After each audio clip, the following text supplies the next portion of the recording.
প্রায় 200 মানুষকে ইফতার করানোর উদ্দেশ্যে জিনিসপত্র নিয়ে রওনা হই মসজিদের দিকে। ছিল লোভনীয় সব ইফতার সামগ্রীর আয়োজন।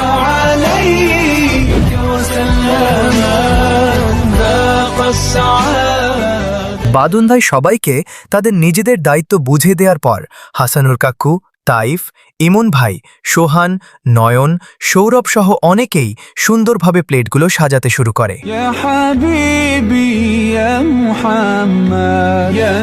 সাজানো আয়োজন, সবার উপস্থিতি আর গুছিয়ে কাজের চেষ্টা যেন এক উৎসব মুখর পরিবেশ। খেজুরের আনবক্সিং শেষে পরিবেশনের দায়িত্ব তুষার কাকার উপর।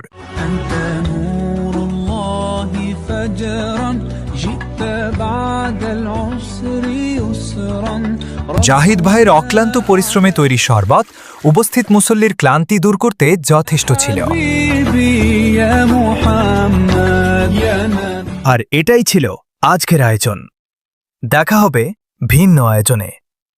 আল্লাহ হাফেজ।